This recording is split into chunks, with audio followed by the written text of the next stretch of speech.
Hi, y'all, and welcome to tonight's live stream. Well, today was an absolute roller coaster of a ride in the Karen Reed case, especially for the prosecution.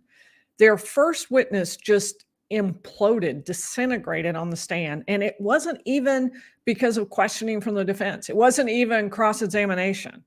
So it started out very badly for the Commonwealth. But then, wait, the second witness of the day cast serious doubt on one of the most important pieces of evidence that Karen Reed's team has.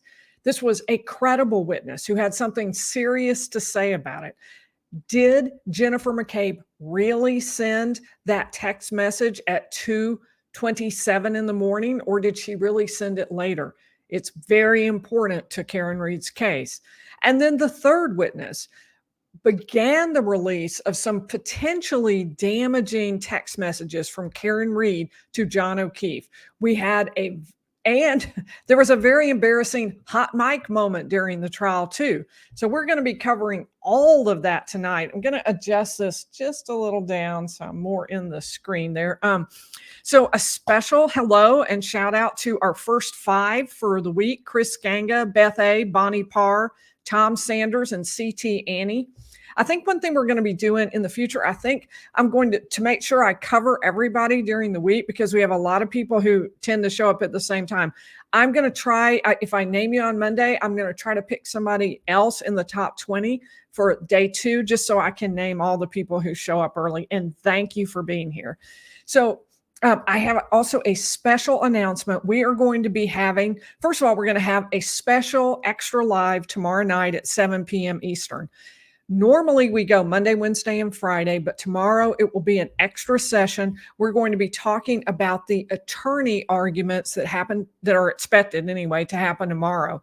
Now, meanwhile, I am working on a timeline to present to all of you. So tomorrow, after the live stream, I am going to be inviting all of the members of the channel. You join the channel by hitting the join button. It's and contribute to the channel. So I'm going to be inviting all of the members into a work group and asking them to help me develop that timeline, so I cover all of the most important points. And then I'm going to show that to all of you during Wednesday's regularly scheduled live session.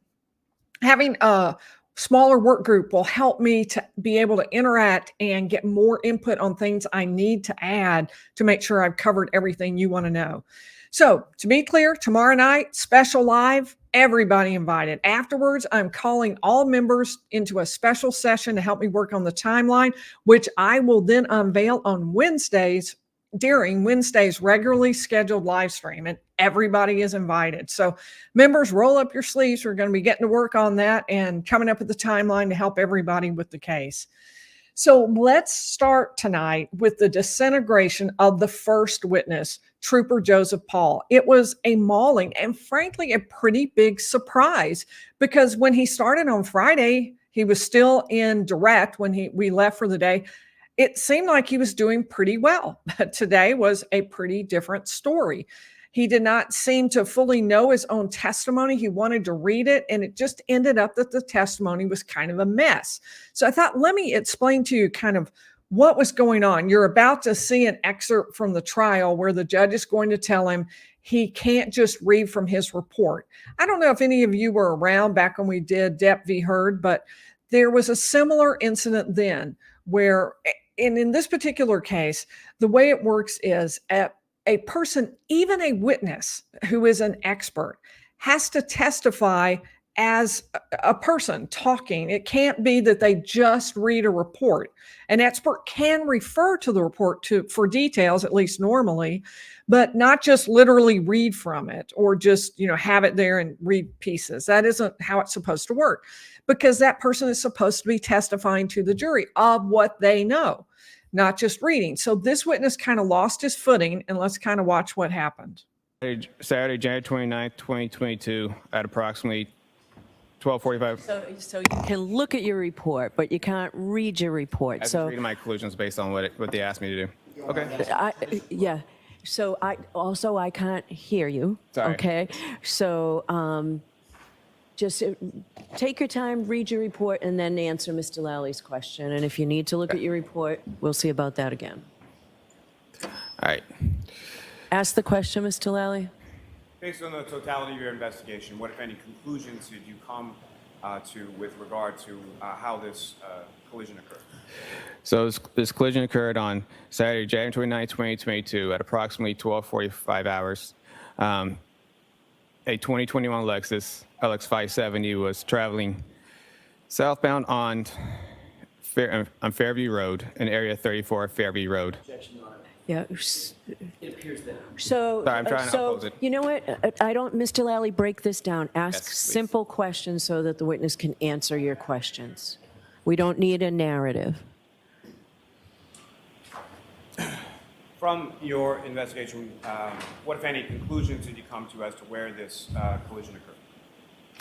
So, all right. So on the night of Saturday, January 2022 at approximately 12:45 hours, a 2021 Lexus LX570. Can you slow down, sir? Yes. So forget all that part, Okay. Trooper. All Just right. answer the question. Sir, with respect. Okay, let me stop right there for a minute and say, so you can see where the witness is just kind of shaken. I mean, he was expecting, I assume, to be able to read that, and now he's supposed to remember that. And the questions aren't specific enough that he's able to do that. So he's having a really hard time with that. So let's watch, as this unfolds. Your investigation, what, if any, opinions did you draw based on your training and experience in regard to this collision and how it occurred? May I look at my report real quick? Just to make sure. Yes. Thank you. All right.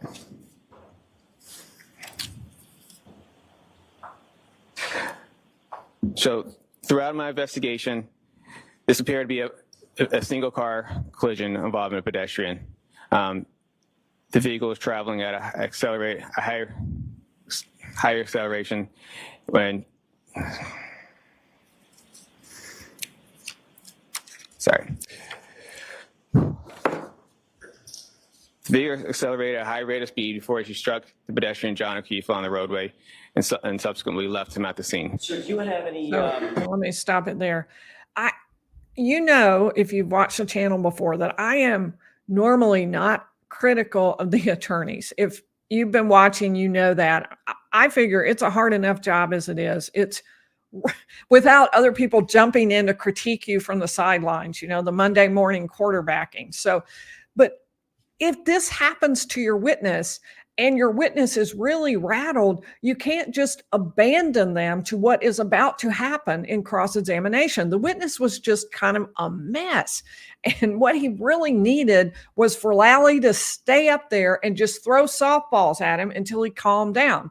And Lally didn't do that. Lally just abandoned him and left him up there. And it was just painful to watch what unfolded from here. The defense immediately moved in with what they wanted to prove, because they want to say this guy doesn't know the field. He doesn't know what he's talking about. And the witness was very vulnerable to that after what you just saw. It was just really difficult. And he kind of needed those softball, slow questions to kind of get him calmed down and less rattled. But anyway, here's what happened next during the cross-examination. And I want you to notice this first part. It's so simple. They aren't even, I cut out a bunch of it, but they aren't even asking really hard questions. And yet you'll see the effect. Do you hold any degrees in the scientific discipline of mathematics? I do not. Do you hold any degrees in the scientific discipline of physics? I do not.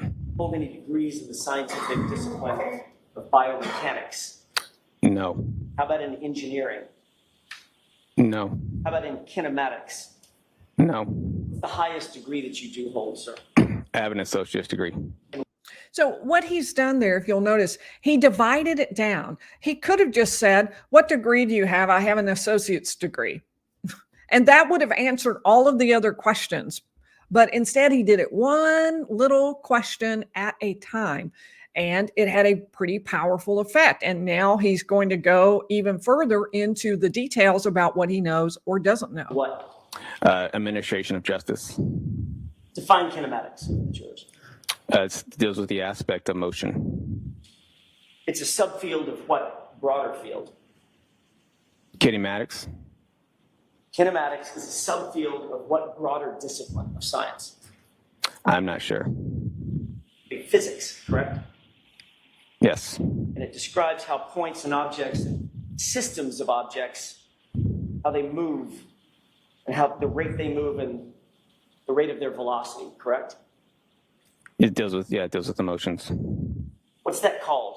The rate of velocity. What's another word for that? The rate of velocity? Correct. I mean, it deals with the motion. It deals with forward, and also deals with speed. It deals with travel and speed. If something's moving, it also has a speed to it. Right. The word you're looking for is acceleration, correct? Sure. What role does acceleration play in the field of kinematics? What role does acceleration play in kinematics? Correct. It talks about, like you just said, it talks about the speed and talks about motion. So you can see that it's just really difficult for the jury to have a lot of faith in what this witness says, because it's just become where it appears that the lawyer knows more about the subject than the witness does, and much less than the expert that the lawyer will bring when the defense gets up. And so that has really undermined this witness's ability. So I just wanted you to kind of watch how all of this took place.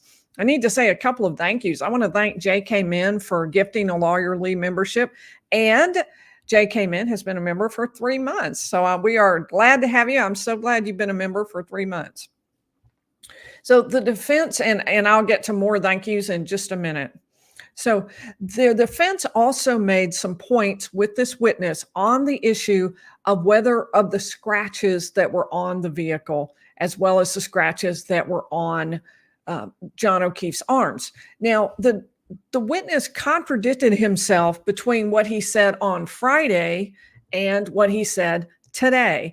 And he argued over what he had said and repeatedly asked for clarification. So there was a really long argument. I'm going to show you just a piece of it, a long argument over a very small point that you can't tell when a scratch got on a car. I mean, obvious, right? Yeah, if you go out and you see a scratch on a car that's not yours, you don't know when that happened. That isn't that hard. I mean, maybe there'd be a situation where it had rust or something, and you could tell it had been there a while. But in general, a scratch doesn't have a date on it necessarily. So I'm going to play you just kind of a small clip of what took a long time and in which the witness argued with Alan Jackson, the attorney for Karen Reed. Is there any way that you could, in general, look at a scratch and say, that scratch is from such and such date? Objection. I'll allow it. Nothing more. I'll allow it. You cannot say, you can look at evidence and shows that it may have been older than what the newer evidence would be, but there's no way to say that specific date and time and that a scratch would come from. Right. And it's possible that any or all of those scratches on the Lexus could have predated January 29th, correct? No. That's not possible. The ones that are on from the taillight and the other parts of it? Scratches anywhere on the car? Depends on what you got to pick the other scratches. You got to show me other scratches on the car. I'm saying it's possible, since you can't date the scratch, it's possible that any or all of those scratches could predate January 29th. It's a simple question, right? It's possible. You're being pretty broad on your scratches here. And it's kind of an argument that he doesn't need to have. That's just a simple point. Yes, I don't know when the scratch got there. It's my belief that it happened as a result of the accident, something like that. But because he argues about a point that everyone can see isn't really a point to be argued over, he really doesn't know when the scratches got there, but he can make some reasoned judgments based on what he knows about the wreck. So that's what he claims is a pedestrian strike by the car. So notice a couple of the things that he said in there. He said he didn't have information that those scratches were caused from a prior collision. Okay, that's pretty different from having information that they were caused by this incident.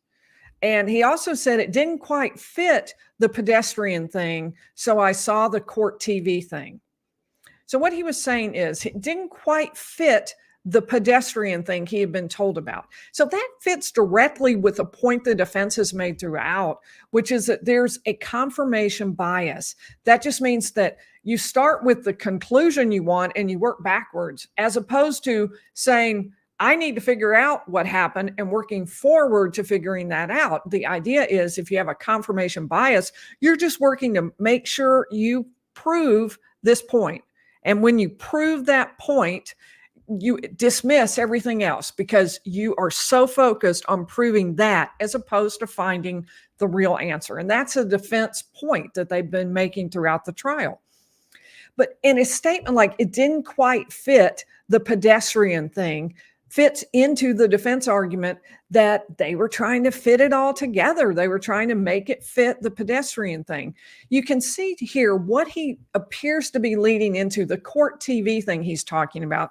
Early on, Court TV got footage of that Ring camera video that shows Karen Reed backing out of the John O'Keefe's house that morning when she went to go look for John O'Keefe. And in that video, it shows there is a slight bump of some type. You can say it's big, you can say it's little, but there's some kind of bump between her car and John O'Keefe's car that was parked right behind her as she pulled out of the garage. Karen Reed's team says that's the moment when that taillight cracked, not when she hit John O'Keefe. That is the moment when she hit his car. Now, of course, the prosecution says, no, you cracked your taillight on your car because you ran into John O'Keefe. You knocked him a number of feet away from your car into the snow and he died. So the witness is referring to the fact that he saw that video on Court TV and he wants to say that the scratches on the bumper came from her hitting John O'Keefe's car, that the only damage to her car from that bump against John O'Keefe's car came in the moment when she backed out, and that's when she got those scratches. But the taillight, he wants to say that belongs to when she hit John O'Keefe the night before. So his explanation, though, of how O'Keefe got hurt, which you're about to hear some of, just doesn't really make a lot of sense. Clearly, the prosecution needed a biomechanics expert who would talk about how exactly all of this worked, a kinematics expert who would talk about the movement. This guy's not that. That isn't his expertise. So they need somebody who took measurements and says, this is how the body moved, and here is where O'Keefe's head hit an object. Here's what I think he hit. And the jury apparently is not going to get any of that. Exactly how was that taillight shattered? Explain it to us. How does the taillight, what do you mean? So the taillight in this case was shattered when it was struck John O'Keefe's arm. Exactly what part of his arm? Based on what I saw for his injuries, was from the upper part of his arm down. So his torso was spared from being hit, but the arm took the brunt, the full force of the vehicle, correct? Like arm and shoulder, yes. Okay. And you said he then did a spin, like a sort of a pirouette? He got spun around possibly the way he struck, it looked like he could have turned around counterclockwise. Okay. So if he turns around counterclockwise, is he turning around in the air counterclockwise? Yes, Okay. initially. So he gets hit on the upper biceps, shoulder area, and down to the forearms, right? Yes, By an unbroken taillight, right? yes, In other words, it's nice and smooth. Nothing, no shards of plastic or anything broken at the time that it made contact with his arm, right? correct. Okay, so how did his arm get all cut up? Because when his arm struck the taillight then cracked, and as the car is driving past him, the taillight could scratch it. Got it. So he gets hit by the car, not his torso, just the arm. The taillight cracks, and as it passes by, his arm stays with it long enough to get striations, those scratches that we see, those lacerations, those abrasions that we see, right? In a sense, yes. And at the same time, he does a pirouette and flies 30 feet to his final point of rest. I don't know if he did a pirouette. Well, I'm using the word pirouette. He spun around. He started rotating counterclockwise. I don't know how far he ran counterclockwise, but he started rotating. So your theory is He got hit on the arm, took the brunt of the force from the taillight on the arm, stayed with the vehicle long enough for the taillight to explode, basically, to shatter. Then these striations get on his arm, abrasions. Does a pirouette, a spin, counterclockwise, and flies 30 feet in the air to his point of rest. Yeah, it happened probably a little faster than that, though. Actually said he hit his head on a curb. Which he did. I said that's one of the possibilities of when you look at the roadway, as he gets spun around kind of clockwise, it's a possibility that the curb is there, any blunt force object on the ground, as the ground is pretty blunt. Well, except in your scenario that you just told us, he flew through the air onto the light dusting of snow, grass, and dirt. I didn't say through the air. Say that again? I didn't say he got thrown through the air. Okay, I'll use your word. He got projected. Like a Projected doesn't mean it's not incorporating just throw. Project just means you get pushed forward. So the defense says that this explanation that you just heard doesn't account for some critical facts that are just true. For example, that he managed to hang on to the glass he was clutching all the way to his resting place as he went through the air, projected, as the witness wants to point out. And that glass was found just 1 foot away from his body. It also doesn't account for the shards of glass, the pieces of glass that were on the bumper. Were they from the glass or not from the glass? This witness seemed to say they were from a glass, but not the glass that John O'Keefe was holding. So whose glass was it? It isn't really explained to us what exactly caused that. There was also the fact that that John O'Keefe had a cell phone underneath his body. Well, how did that get there? So, and then finally, the defense wanted to point out that his theory is based on facts that were given to him by some witnesses who may not be all that reliable. For example, he concluded that John O'Keefe's body was 7 feet away from the roadway. And the way he got that information was that Officer Gallagher told him that. But the problem is that Officer Gallagher never saw the body at the scene. So he's maybe not the best source to explain where exactly the body was. The defense also pointed out that the first officer on the scene estimated that John O'Keefe's body was 15 to 20 feet from the roadway and said, and the question that Jackson asked was, if you start off with an incorrect assumption of where his body was, every item is off as well. And the witness answered hypothetically. That's what Trooper Paul said. So now why does that matter? Well, it's because if Karen Reed hit him, he's more likely to land fairly close to the road. And if he's 15 to 20 feet away, that seems like a really long way to throw a body. Whereas it might fit better with people who bring him out from the house and just drop him into place. So about this point in the place I was watching, I saw some people began to really, not even at this point, even earlier, people started to make pretty negative comments about how they felt about the witness and whether or not the witness was credible. I saw one that made me laugh, saying this guy took his training at Shein, and someone said follow-up classes at Temu. So that made me laugh. But the witness said he had pinpointed Trooper Paul said he had pinpointed the exact moment in time when John O'Keefe was hit, and he did it looking at data from the car. So and the two pieces of information that he used to pinpoint that exact time were that there was a 1/2 mile per hour slowdown in the car. It went from 24 to 23.5 miles per hour, and the steering input turned slightly to the right. So it sounded like the defense is going to have some pretty good impeachment on this, that they're going to be able to prove that this was not a time when Karen Reed even could possibly have been driving the car, because it was actually in state police custody already by then. But the witness just was the testimony came out so confused that it really wasn't proven with this witness. That's just going to have to wait for the defense to put up the defense's own experts to make the case a little more clearly. Basically, what I think they were trying to say is this witness talked about looking at key cycles.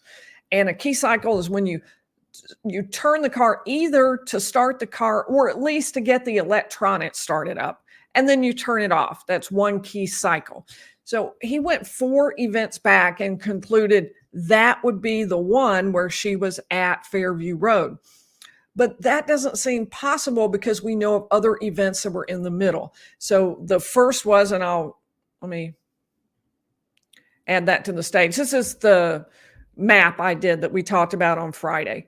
So we know that Karen Reed left John O'Keefe's house at One Meadows and drove to the Waterfall Bar. We know she also wound up at 12 Country Lane, where she then got into, I think, Jennifer McCabe's car at that point.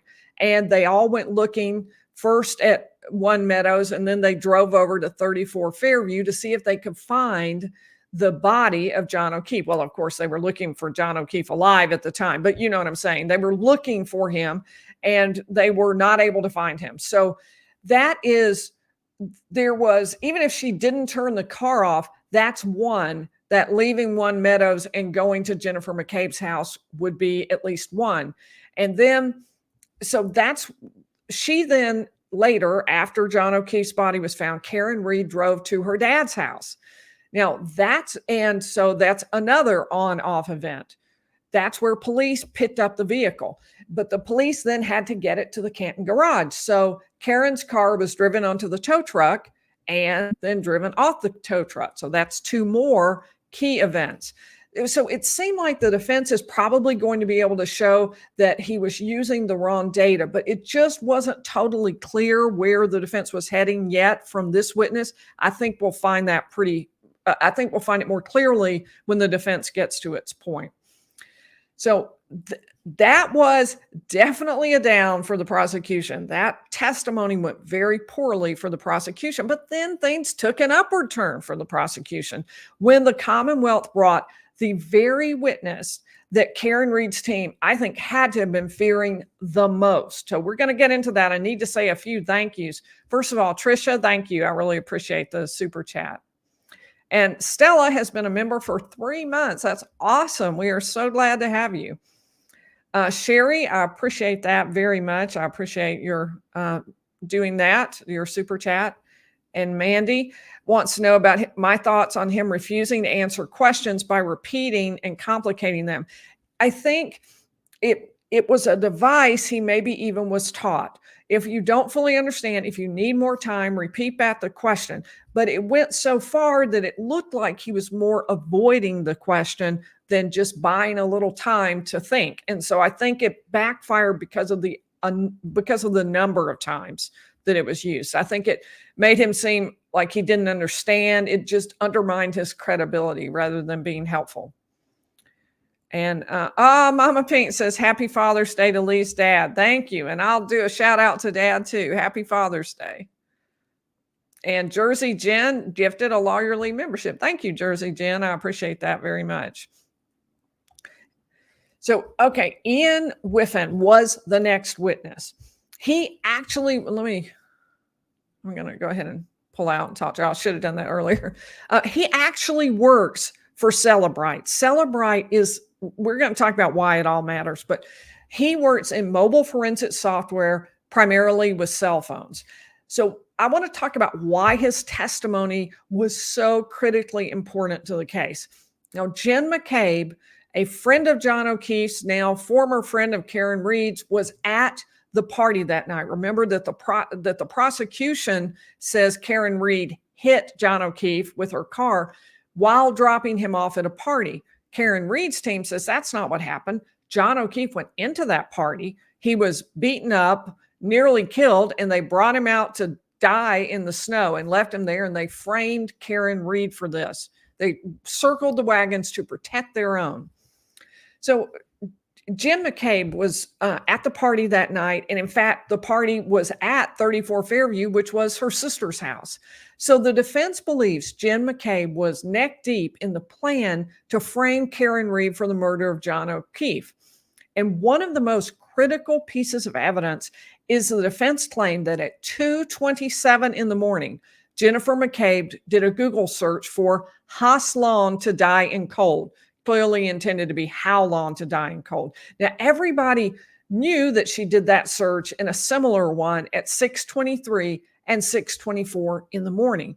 She said it was because they had discovered John O'Keefe's body lying in the front yard of 34 Fairview, and Karen Reed asked her to do that search.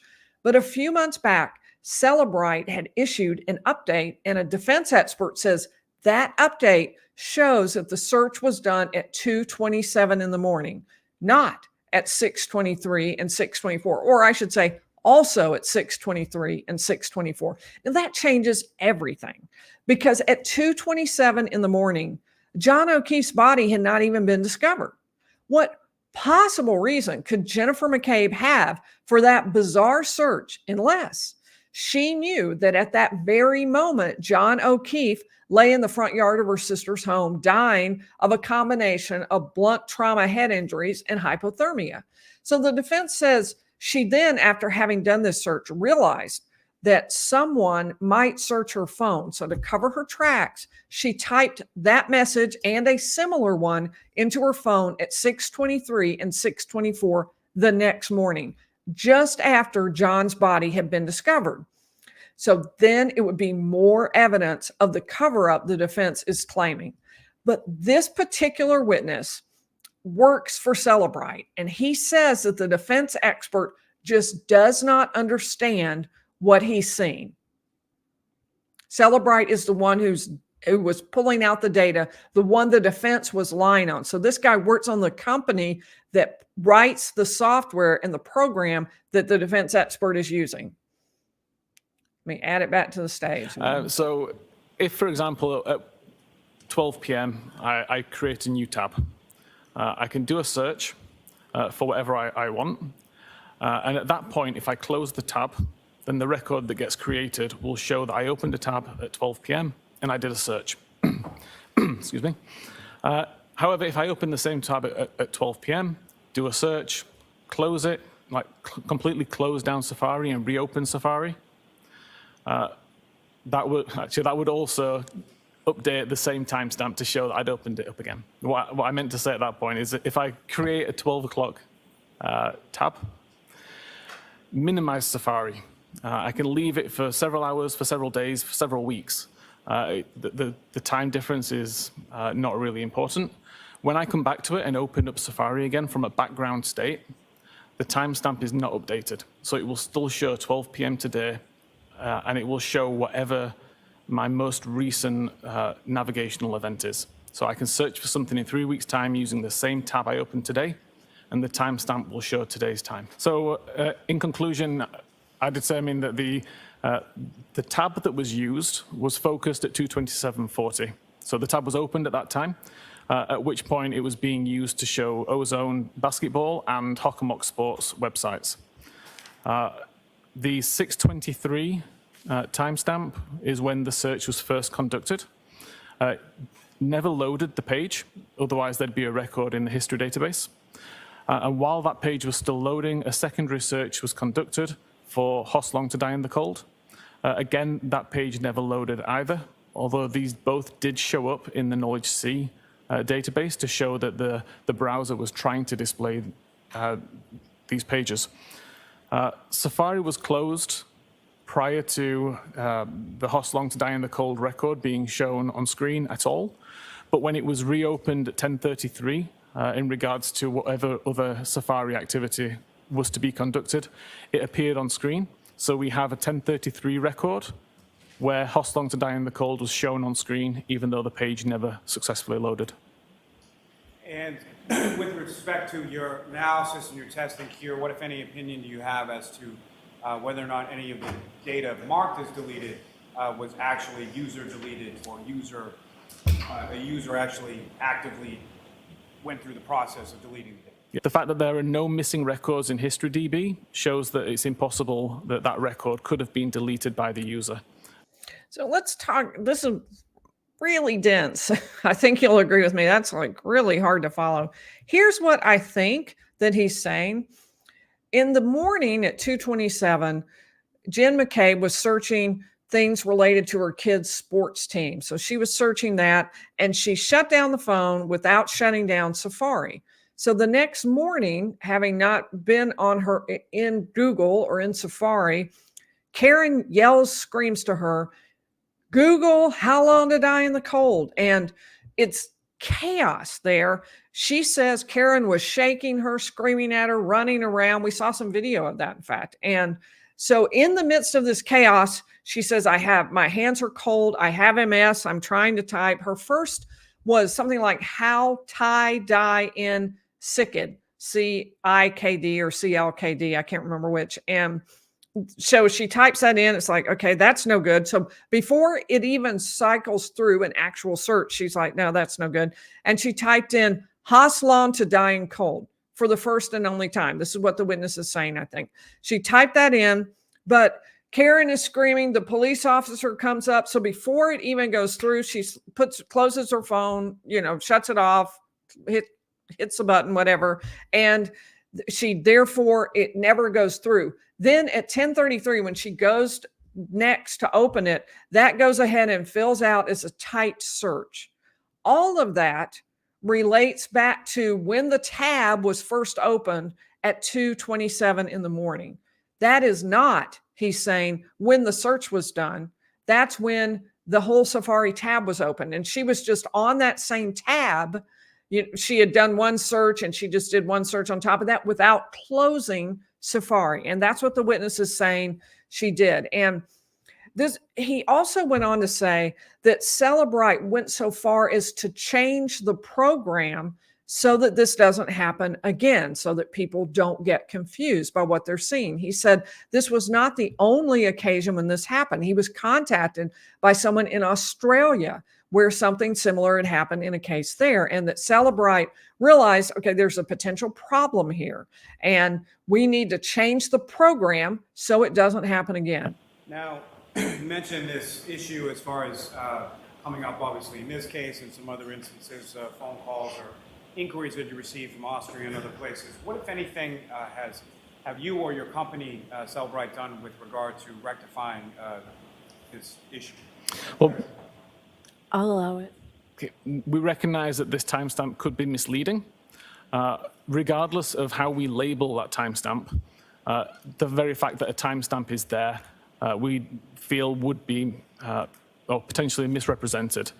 So the decision was taken to remove the timestamp altogether from that information. So now we show the web page was visited, but we don't attribute a time to that purely because it could be wildly inaccurate. Now, So the witness is saying that the defense is also wrong that Jennifer McCabe deleted messages. That was another argument that the defense made. He's saying that the understanding of when she did this search is incorrect, and we've changed the error in our program that would make people think it happened at 2:27, because that's when the tab opened. And now we're going to show that we're not going to include that anymore because it's confusing. And then he says the defense is also wrong when they say that Jennifer McCabe was deleting messages. Here's his explanation on the that. hash mechanism that you testified as far as detecting whether or not someone had surreptitiously gone in and deleted things. Did you see any evidence of that in your review of the extraction of Ms. McCabe's phone? I didn't have access to the hash information to see whether any changes had been made. That's something that the original examiner would have had access to. From my point of view, there was nothing in there that would indicate that tampering had occurred. The timestamps all made sense for the files. The historical pages all made sense. It's probably possible, but it would take a large amount of skill to do. Now, with regard to your analysis and your testing in this case, again, what is your opinion or conclusion as to when these two Google searches were conducted? I'm of no doubt that the only time those two searches were conducted was at 6:23 and 6:24 on the morning of the 29th. So on Saturday, Oh, let me pull that out and talk to y'all more directly. So this is very damaging testimony for Karen Reed's argument that Jen McCabe did the search at 2:27 in the morning. Now, before trial, the Reed team made a great deal of this. I will say that it seems sort of crazy to me, like improbable, but they were all in on it. Now the company has come and said it's just false. To me, my thinking was, that Jennifer McCabe would supposedly have been involved in this plot to put him out in the yard, and he was a friend of hers at least, and she had invited him to this party, and yet at 2:27 she just casually looks up sports for her kids and then types, "Oh yeah, how long will it take him to die in the cold? Okay." And either without looking at the answer or with no additional searches, did nothing more on that, and had the presence of mind then at 6:27 the next morning, or 6:23 and 6:24 the next morning, to try to cover it up by using the exact same searches. That just seemed like an unusual scenario to me. Now, does this mean Karen Reed loses? Not at all, because that's not what the issue is. The issue is not, can Karen Reed prove that Jennifer McCabe did this text message at 2:27. That was just one of the pieces of evidence that Karen Reed was bringing forward. And so Karen Reed has many other things she's putting together. This particular one, this was some strong evidence, but I think there are a couple of problems with this for the prosecution. The first is they are already very deep in the hole with all of the problems that have been shown with the investigation, with Trooper Proctor. All of those things have already been shown, and I think the jury may well already have formed an opinion about what it believes. Even in addition to that, with this particular witness, what he said was very technical and very hard to understand. So a big question will be, will Lally, the prosecutor, be able to effectively cross-examine the defense expert? Or because if not, I don't know if the jury will even understand what it is that this witness just said. And I think that is sort of similar to what's happened in the case so far. I think it's been very difficult to understand the prosecution's point of view, and I think the defense has done a good job of presenting its points. So I need to thank Candy. I appreciate the super sticker, and she also gave 10 lawyerly memberships. So thank you. I really appreciate that. Now, you have to turn on the ability to receive members. Mama Pinks will put that in the chat for us, but Mama Pinks will tell you how it is you turn on the ability to receive a gift membership, because we've got a bunch there and we've got a special member event tomorrow night. So we want you there.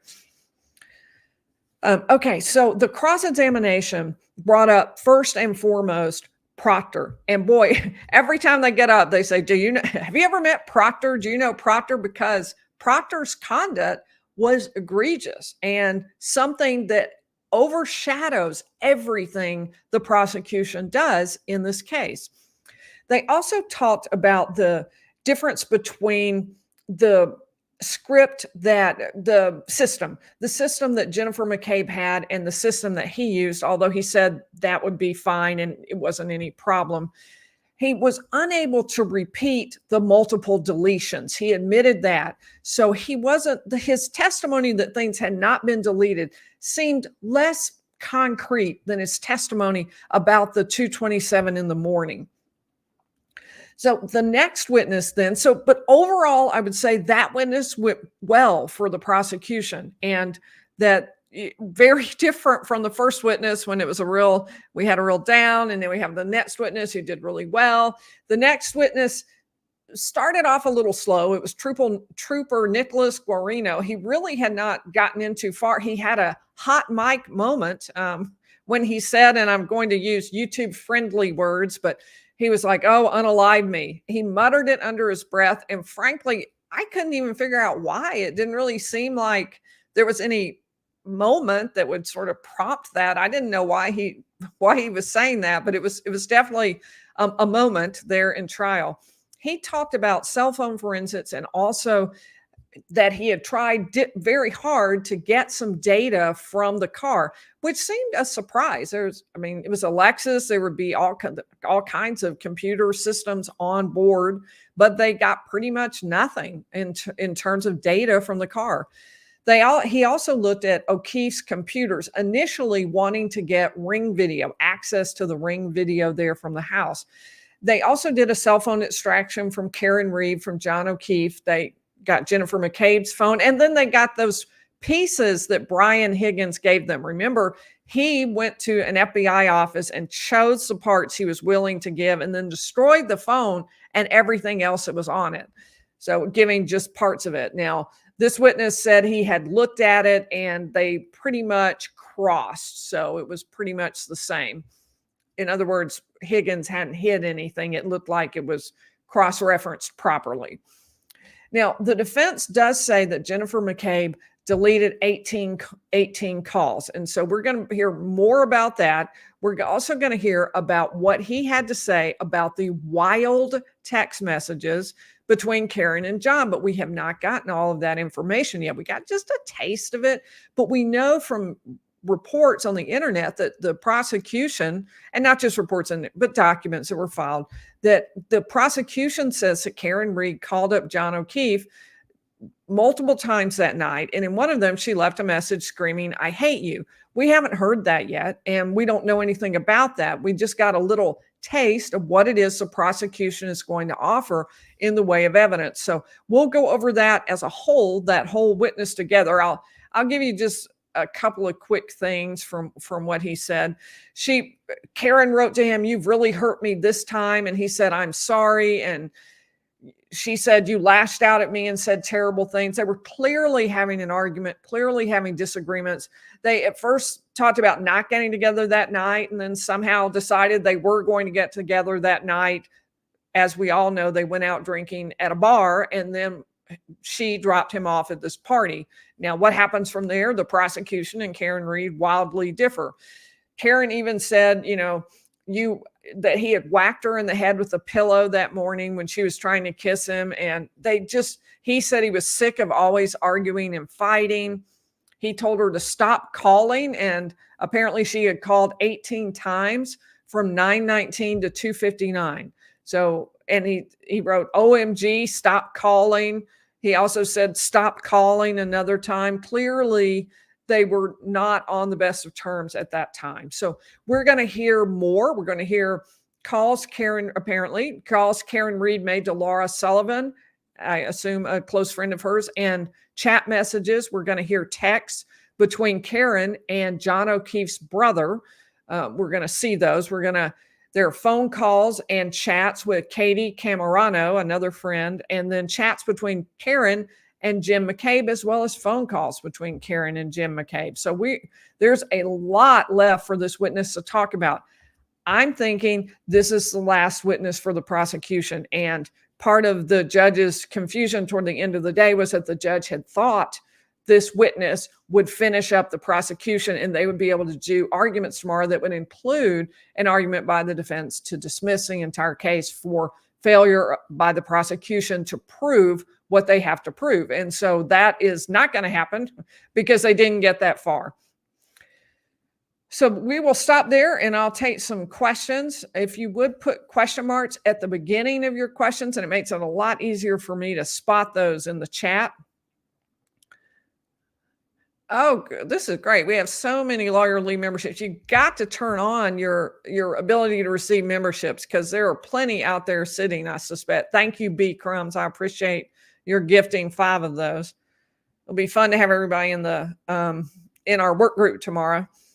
Margot's Vintage Vibes is asking Mama Pinks, how do I gift memberships? I'm not exactly sure on that. So Mama Pinks, if you would just put that in the chat, I would really appreciate it. Here on the channel, we have 2 mods, Marlon and Mama Pinks, who are just such a blessing. They really help moderate and guide things and keep everybody on the straight and narrow. So I'm very appreciative of them. Okay, so I'm headed over for questions.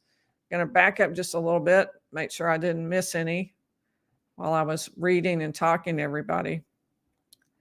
Okay, Liz Murphy wanted to ask about the Fitbit testimony. And, I think that was from early on.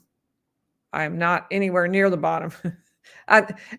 There is some Fitbit testimony. I think that'll come out in the defense case because it's in their best interest to present that and not so much in the best interest of the prosecution. So I think that's when we'll hear about the Fitbit data.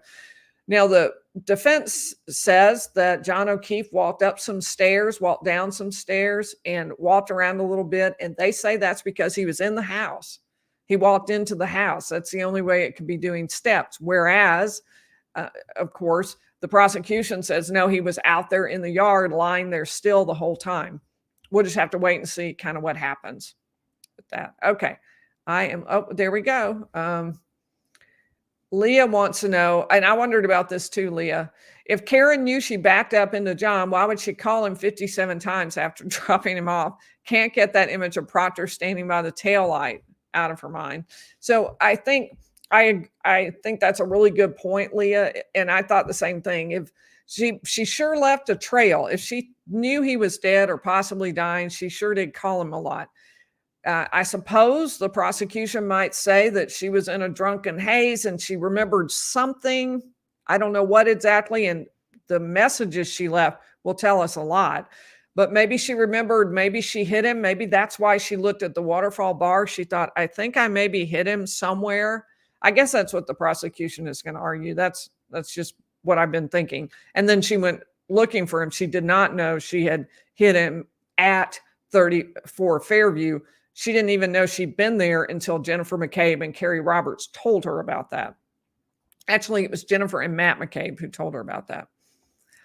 Okay, so I'm looking for those question marks. I think I went too far back, so I don't see very many. So I know that there are always a ton of questions, so I'm not in the right spot. Okay, I'm going to try to go all the way to the bottom, which may mean I'll miss some. I'm sorry about that. I am looking for those questions. Oh gosh, there are a lot of comments. This is great. I'm delighted. I hope y'all are having a good discussion. And I'm still looking for those question marks. I cannot believe how many. Oh, I can go all the way to the bottom. Okay, there we go. Okay, so we'll go backwards. It'll give everybody a fair chance.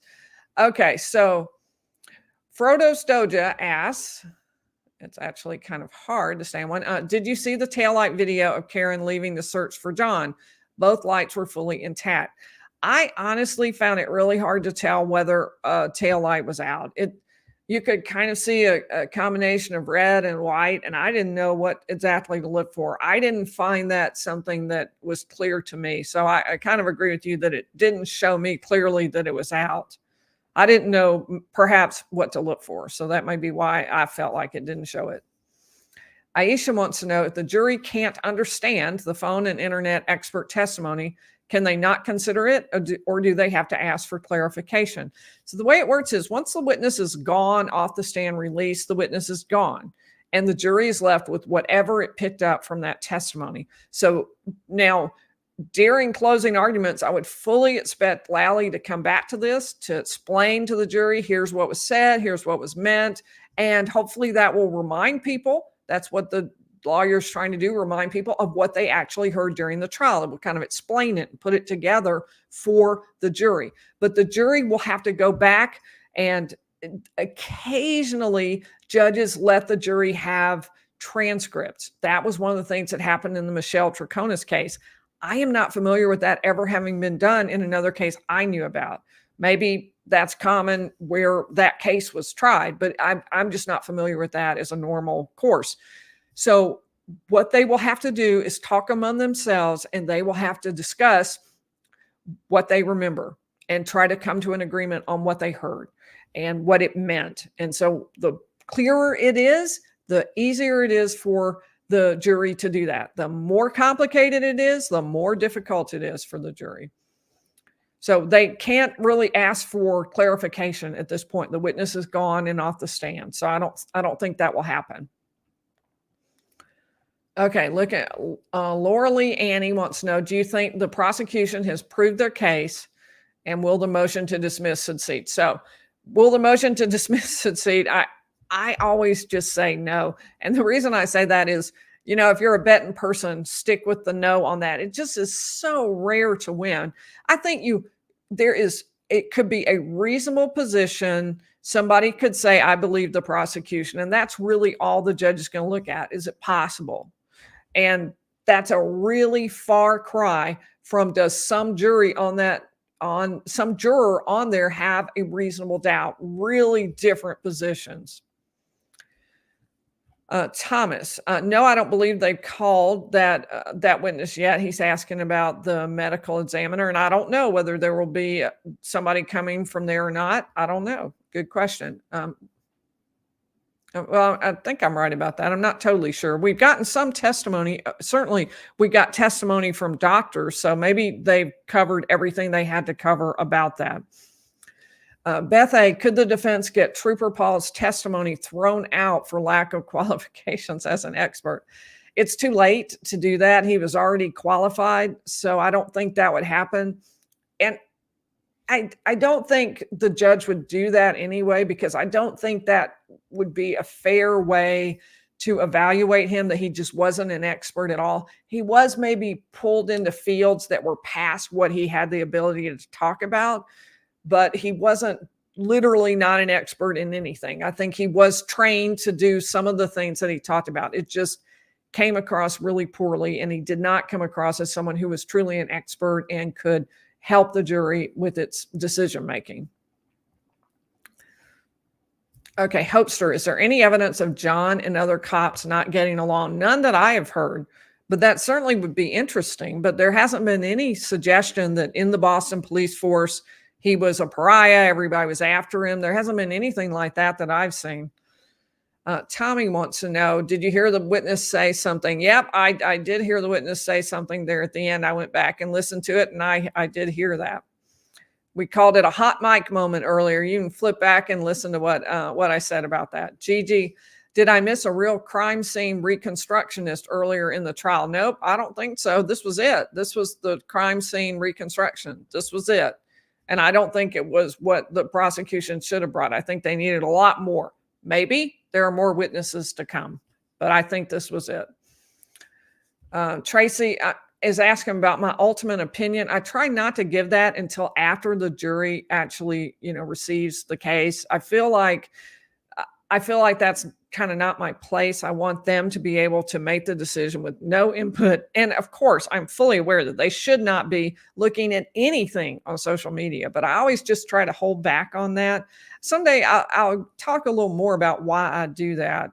But for tonight, I'll just say I'm going to hold off at this time. Lisa, what about the coroner? Okay, we talked about that. Laura, how do you see the testimony about the hashes not being attached to the Celebrite data? I'm not really sure exactly what you're asking, Laura. There was testimony about both of those issues. But I'm not quite sure what your question is. Sorry about that. Judy wants to know, do you think the defense will call the medical examiner? I don't think so. I think that they've called all they plan to call.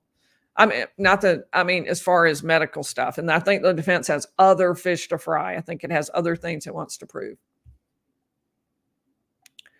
Singa Girl wants to know, why did you skim over the text he sent? Because she came out well, saying that she came out as a good human. I'm not. I'm going to address it all at once. So I just wanted to go ahead and give you a little taste of what we're going to be covering. He has a bunch of text messages he hasn't covered yet. So I'm going to do one video that will cover all of what he said. I'm not leaving it out. That was a little taste of what you can expect. Now, tomorrow, since he's not going to testify tomorrow, it won't be tomorrow. It will probably be Thursday, which is when I would think he would finish up his testimony, and probably the prosecution rests. At least that's my theory. We'll see.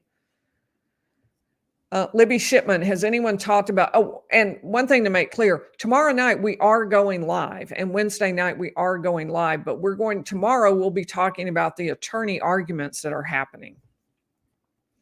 Libby Shipman, has anyone talked about the fact that the victim was underdressed for the weather and what he was wearing? This seems important if he went into the house and was tossed out. That has been mentioned several times, how little he was wearing out in the cold. And of course, the defense suggests, well, the reason is because he went in the house, he took off his clothes, he was going to stay for a while, took off his coat, took off his scarf, hat, whatever, and was ready to stay. And that's when he got into the fight. I would think the prosecution would say, well, he was just running from the car into the house and he just didn't want to bother with all that, so he didn't dress. I can tell you, when I was in Boston, I had this coat. I looked like the Michelin tire man. It had these huge bubbles, that went all the way out. I sort of walked around like a penguin. It was so cold. I was covered everywhere. But I will say that people there would be out in shorts at, 45 degrees, 40 degrees. And that was just incomprehensible to me. That was still Michelin tire man weather in my view. So everybody has sort of a different view, but I was from nowhere around Boston, and a lot of people there were.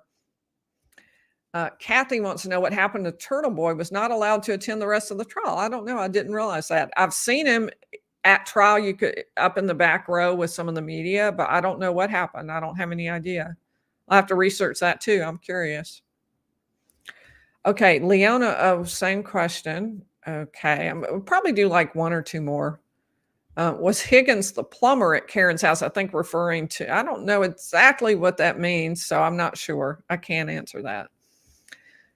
Okay, so Amber Ann wants to know, so the defense will call no witnesses? Oh, no, the defense will call witnesses. So the defense is, as soon as the prosecution rests, there's a typical motion that the defense will make saying, that there just hasn't been enough evidence. And judge, you should throw out the whole case. And I'm saying that motion usually loses.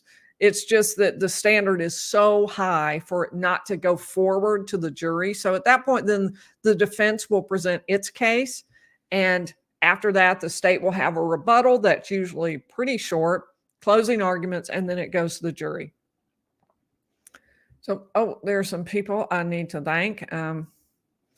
So Brenda Thomas is a new member. I'm delighted to hear that. And Margot's Vintage Vibes has been a member for 4 months.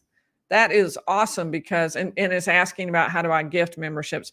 Margot, that's awesome because we've only had members for about 4 months. So you are a founding member, and I appreciate that. And thank you, Travis. I appreciate that you're watching. And Ian Kelly is asking or talking about WIFN and the hash data and the green and the hash data. And so I'm not totally sure what you're saying. I know that we had green and blue bubbles with the text messages, and that may be what you're talking about, but WIFN was not that witness, so I'm not totally sure. I'm sorry. Thank you for your super chat. I appreciate that. And Bossy Texas Chick is a new member. All great news. So don't forget, tomorrow night there will be a special live, and after that, a members only. We're going to be doing a special work group where we are putting together a timeline, which I will bring to you on Wednesday. So tomorrow night, special live, we'll talk about the lawyer arguments, and then Wednesday night, the timeline. You don't want to miss that. So I will see you tomorrow night at 7 p.m. Eastern and Wednesday night too.